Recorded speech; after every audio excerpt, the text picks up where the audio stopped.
So, the end of the weekend, I'm recording this on Monday evening, a couple of days after Italy beat Scotland in the Six Nations. A huge moment, a huge win for Italy and Italian rugby generally. Obviously, it's been a long time since we've won in Rome, 11 years, which is a crazy amount of time to have to wait for a win. And to do it against Scotland as well. I mean, in years gone by, Scotland were the team we'd always be targeting, but this tournament and in the last couple of tournaments, Scotland have been fancied big time. People sort of thinking that surely at some point they are going to click and they are going to compete for a title. But again, it looks like they're going to fall short. Coming into this weekend, in the context of this Six Nations, I think a lot of people were almost had half an eye on next weekend. Not next weekend, this weekend. I think everyone sort of thought that Scotland will probably get past Italy. Italy have been improved, probably give them a good game, but Scotland will come out on top and will go into the final weekend still with a chance of winning the tournament. And generally speaking, Scotland was seen as the best of the rest, so to speak. So Ireland have been the best team this tournament, coming into this weekend anyway. Dismantled France, and then have been pretty good throughout the rest of their campaign. And Scotland was seen as like the best of the rest. France have been disappointing. England are in transition. Wales are in transition for sure. And Italy was sort of going under the radar a little bit. But no one saw what happened on Saturday coming, I don't think, in terms of a result. And I don't think I did after about the first 6 minutes or so. When Scotland scored that first try, I thought everyone had sort of talked up Italy a little bit and being like, you know, they could shock Scotland, you never know, you never know. And instantly I'm thinking, oh God, we're going to get kicked here. But we didn't. We sort of stuck in there. We score a really lovely try. Martin Pajarello with the kick over the top. Nacho Brex controls, scores a try. Brilliant team move. And that's what got us back in it. Scotland score again. And when they're at one point, it was 22-10 at one stage. And again, you're thinking 12 points down. That's a big deficit. Scotland looked pretty comfortable. We were showing in moments that what we were capable of, but in that first half particularly, we weren't brilliant. Nacho Brex, man of the match on Saturday. What a performance from him. Makes a try-saving tackle and wins the penalty turnover, which was a key moment in that game. That was a big momentum swing. Scotland score there, and you know, it was looking pretty bleak for us. So that was a big moment in the game. 2 penalties towards the end of that first half. 6-point deficit at half-time, and I thought there's a chance here. We're in the game still. We haven't played that well, and we're still in the game. So that was a big moment. And to come out in that second half, again, Scotland score a try. They score that, they go 2 tries clear, but it gets disallowed. Rightly so. I think Ross Vincent maybe milks it ever so slightly, but it was obstruction. He would have been there to make the tackle, so the right decision was made. So that was another lifeline. So it was like, already I was thinking the key moment to go on our way. And then Louis Lyness scores the try, sort of pretty quickly after that disallowed score for Scotland, and that was another big moment. Really well taken try. Garbisi with a lovely little kick through. Lyness with a try on debut. Brilliant stuff. Garbisi misses the kick, which is a really easy one, and there was a part of me that thought that's a big kick to miss. Could have gone in front. Instantly you're thinking, is that going to come back to bite us?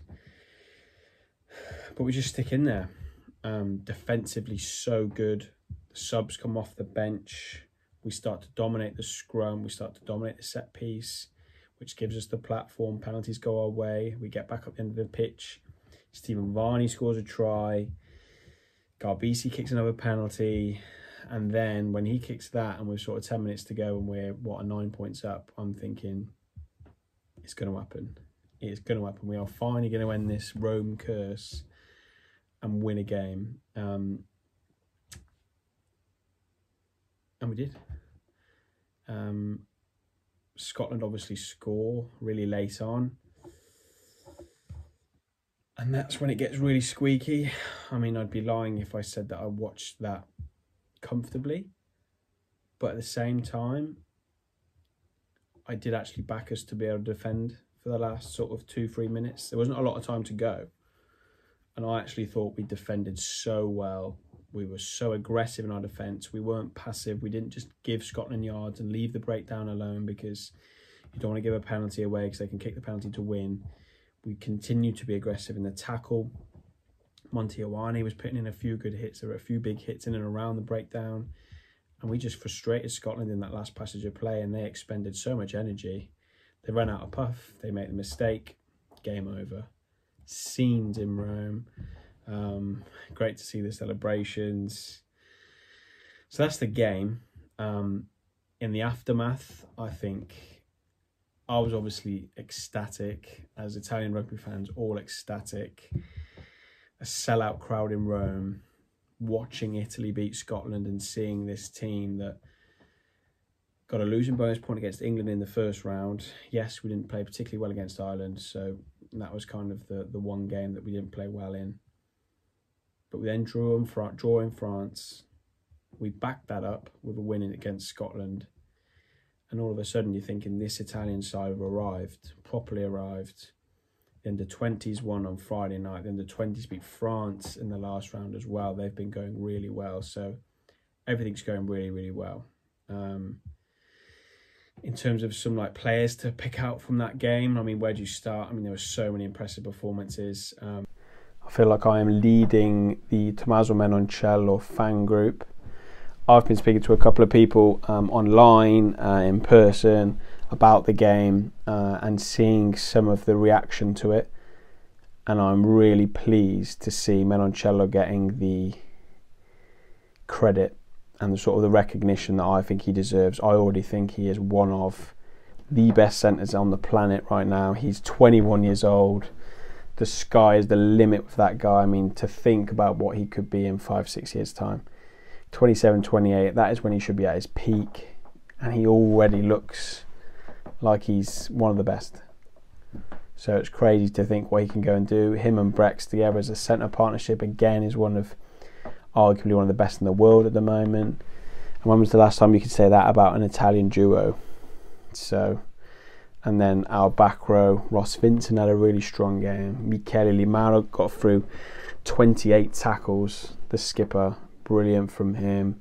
Seb Negri carried like a warrior, as he always does.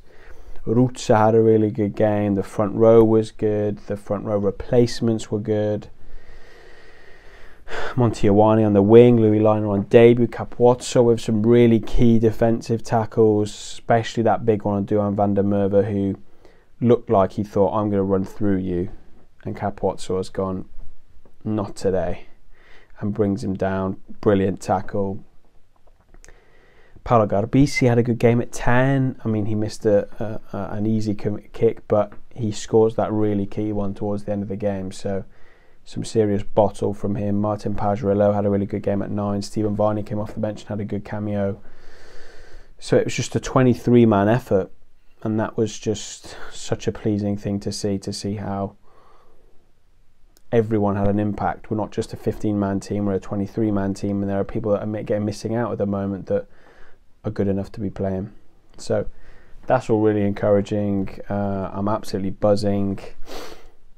Now we've got to back it up again, and that's what we didn't do last year. We went into that game with Wales as favourites in Rome and were really disappointing and lost that game, and that was a bitter blow. We've now drawn against France in France, backed that up with a win against Scotland. We're now going into a week where everyone will expect us to beat Wales, and that is where the big sort of question mark over us is psychologically, can we handle that favourite tag and go and beat Wales in Cardiff? If we do, with a bonus point, and I think if England beat France and France don't get any points, and if Ireland beat Scotland and Scotland don't get any points, we can come third with a bonus point win. which would be our best ever finish at Six Nations, and that is just crazy. I mean, to think where we've been in the last sort of 7 years, and now we've come to this Six Nations off the back of having an awful World Cup where we've been battered twice, and not just sort of comfortably beaten, you know, battered. We nearly conceded 100 points against New Zealand at the World Cup, 60 against France at the World Cup. So to come from that to producing like we are in this Six Nations is an incredible turnaround. Gonzalo Quesada deserves a lot of credit. He's come in and looks to have really stamped his authority on this team. We're defending really well. We're defending aggressively. We're playing the game in the right areas of the pitch. So it's all really, really positive. But the big test is handling that pressure this week, handling that expectation, and going and delivering. That's the key. That's what we have to go and try and do. Fingers crossed for that.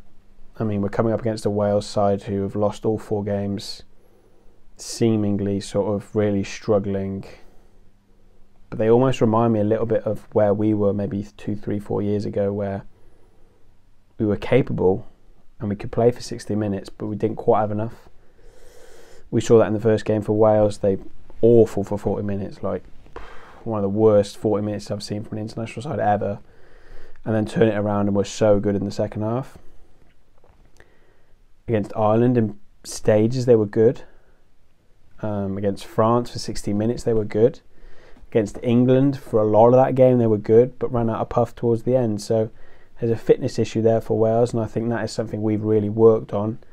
And being able to bring players off the bench should enable us to be in a really good position come the last 20 minutes. So we're not going to tire. We're going to be able to put an 80-minute performance together. So everything looks good for us, and I'm happy to have that favourite tag. But we shall see. It's been such a positive year. The Italian franchises are improving. Benetton are sort of looking like they're going to be in the playoffs in the URC and competing for silverware. They're one of the favourites for the Challenge Cup as well in Europe. Zebra are winning games. They're improving drastically. Our under-18s are doing really well. Our under-20s are doing really well. Those players are coming through to the senior team, and now our senior team are doing so well. And you have to bear in mind that this Italian side is the youngest in the Six Nations, the least experienced in the Six Nations. So to be producing what we are is magnificent, and it is such a joy to watch, and I can't wait to see where we go. But beating Wales in Cardiff, that is what has to happen. So I'm sure I'll be coming on here to speak to you all next week, hopefully on the back of a win. That's the plan. See you next week.